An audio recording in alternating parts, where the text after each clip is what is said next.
నమస్తే welcome to అమ్మా news నేను వరుణ్ రైట్గా డీటెయిల్ చూస్తే పెద్దపల్లి జిల్లా మంథని మండలం గోపాలపూర్లో ఇసుక క్వారీలో 10 మంది కూలీలు చిక్కుకున్నారు. మానేరు వాగు ఉధృతి పెరగడంతో ఇసుక క్వారీని వరద ప్రవాహం చుట్టుముట్టేసింది. సహాయం కోసం 10 మంది కార్మికులు ఎదురు చూస్తున్నారు.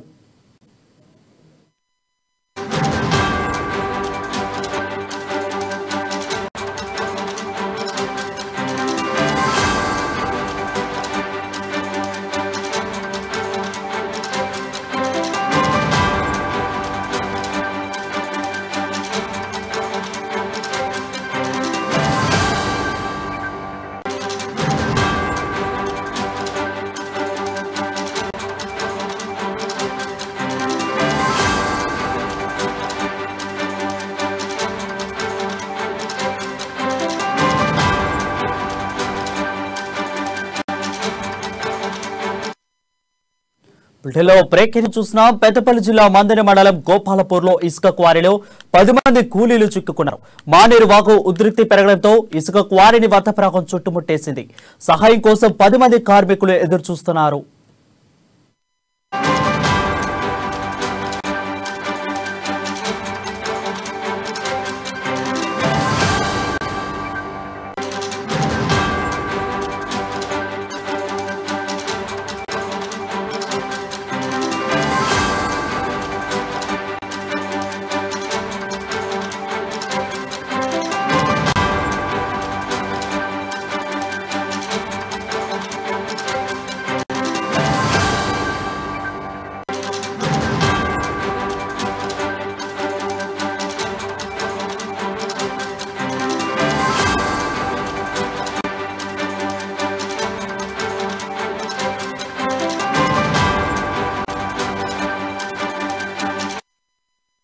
బిల్టెలో బ్రేకింగ్ చూసిన పెద్దపల్లి జిల్లా మంథని మండలం గోపాలపూర్లో ఇసుక క్వారీలో 10 మంది కూలీలు చిక్కుకున్నారు. మానేరు వాగు ఉధృతికి పెరగడంతో ఇసుక క్వారీని వరద ప్రవాహం చుట్టుముట్టేసింది. సహాయం కోసం 10 మంది కార్మికులు ఎదురు చూస్తున్నారు. దీనిపై మరింత సమాచారం మా కరీంనగర్ ప్రతినిధి శ్రీకాంత్ అందిస్తారు. శ్రీకాంత్ చెప్పండి. ఉమ్మడి కరీంనగర్ జిల్లా వ్యాప్తంగా గత రాత్రి నుండి కూడా భారీ వర్షం అయితే కురుస్తున్నది. కుండపోతగా కురుస్తున్న వర్షాలకు పలు జగిత్యాల, సిరిసిల్ల జిల్లాలతో పాటు పెద్దపల్లి జిల్లాలో కూడా తీవ్రమైన భారీగా నీరు వచ్చి చేరుతుంది. ఇదే క్రమంలో మంథని నియోజకవర్గంలోని గోపాల్పూర్ ఇసుక క్వారీలో దాదాపుగా 15 మంది బిహారీ కూలీలు చిక్కుకుపోయిన పరిస్థితి అయితే నెలకొంది.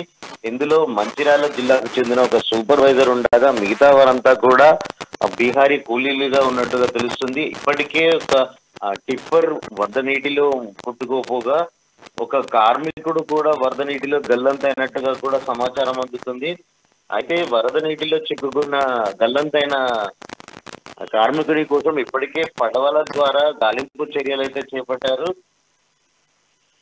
వీళ్ళంతా కూడా ఆహాకారాలు చేస్తూ వరద నీటిలో చిక్కుకోవడంతో అధికారులు గాలింపు చర్యలు చేపట్టిన పరిస్థితి అయితే నెలకొంది. ఇటు వేములవాడలో కూడా గత 3 గంటలుగా కూడా అంధకారమయమైంది. వేములవాడ పట్టణంలో కూడా సబ్ స్టేషన్ నీటిలో మునిగిపోవడంతో 3 గంటల నుండి కూడా విద్యుత్ అంతరాయం అయితే నెలకొంది. ఈ ఎవరైతే మంథని ఇసుక క్వారీలో అంటే ఒక్కసారిగా మానేరు వాగు ఉధృతి పెరిగి ఇసుక క్వారీలో పనిచేస్తున్న కార్మికులంతా కూడా దాదాపు ఇందులో చిక్కుకుపోయిన పరిస్థితి అయితే ఉంది. అధికారులు హుటాహుటిన స్పందించి సహాయక చర్యలు అయితే చేపట్టారు వారు.